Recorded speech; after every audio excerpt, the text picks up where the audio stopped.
With a focus on implementation, you'll do more to create your homestead than watching another YouTube video. So what I'm going to do is a correspondence program where I'm actually going to share with you the videos of individuals who are in situations of establishing homesteads.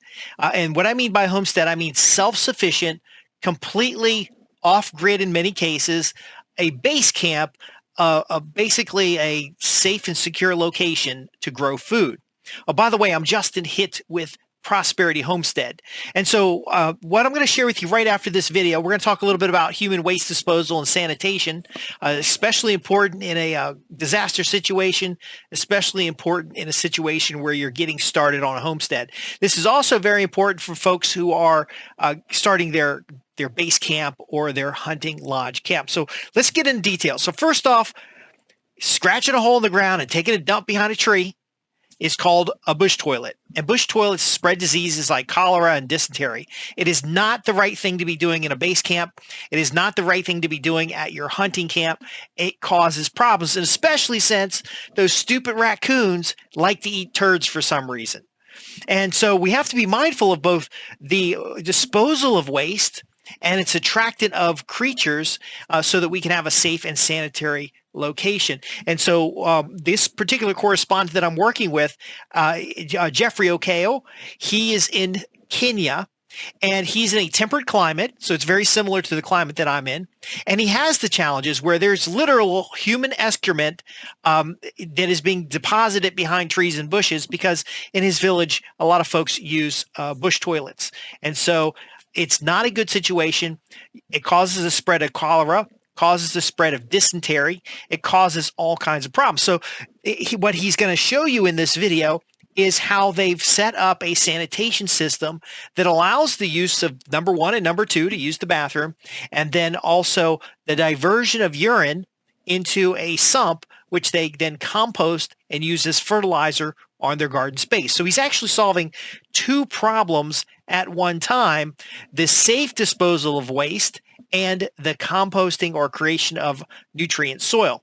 Now, his system is very mindful of surface runoff. This area in Kenya has had floods recently, and so you don't want a system where you're going to have solid human waste or human excrement that could be delivered. So being in a pit toilet, the water will go into the hole, and we talked a little bit about improvements on that particular system, which we'll cover. So he's going to go do the work, he's going to do the implementation rather than just thinking about it.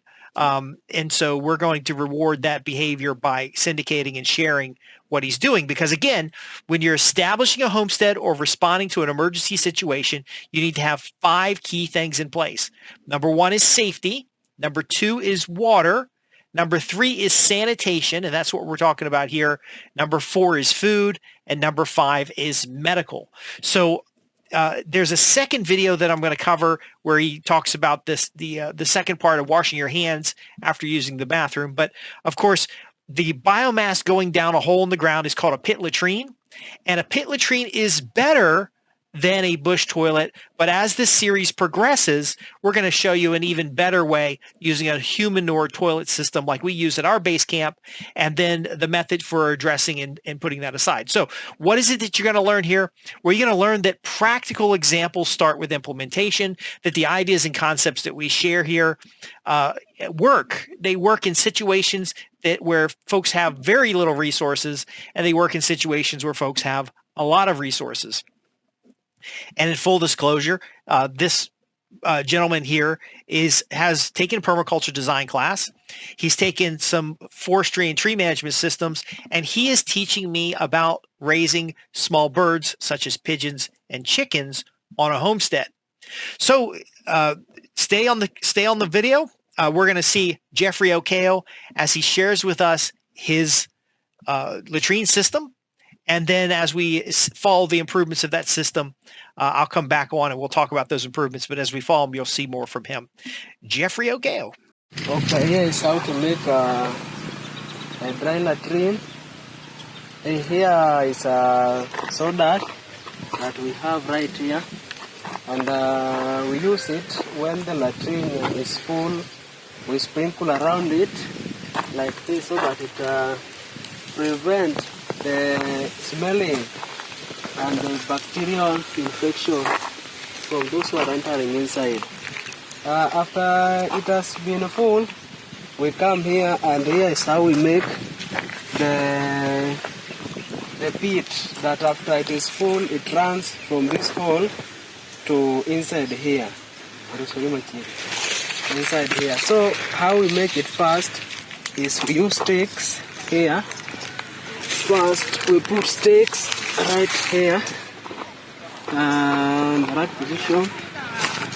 We put the sticks like this. After putting the sticks so that the waste may come inside first, then we put the leaves.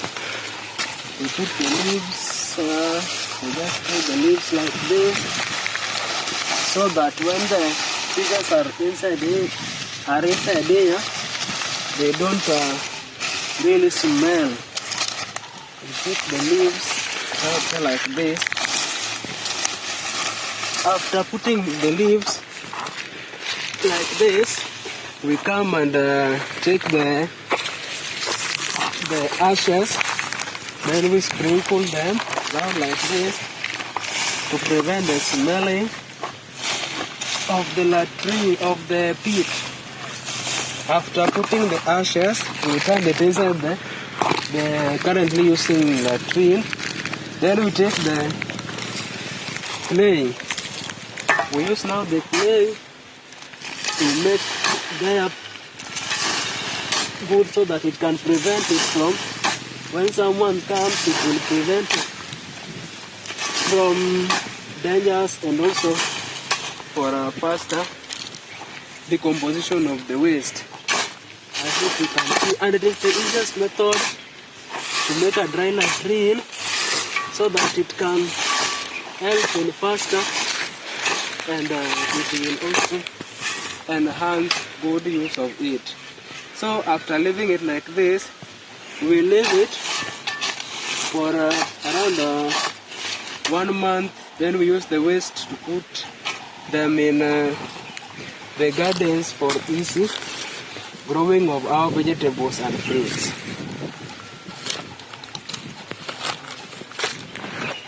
Okay, that was Geoffrey Okeyo, and he is in Kenya. And as you can see, it's a simple system. He has privacy set up. It's a hole in the ground.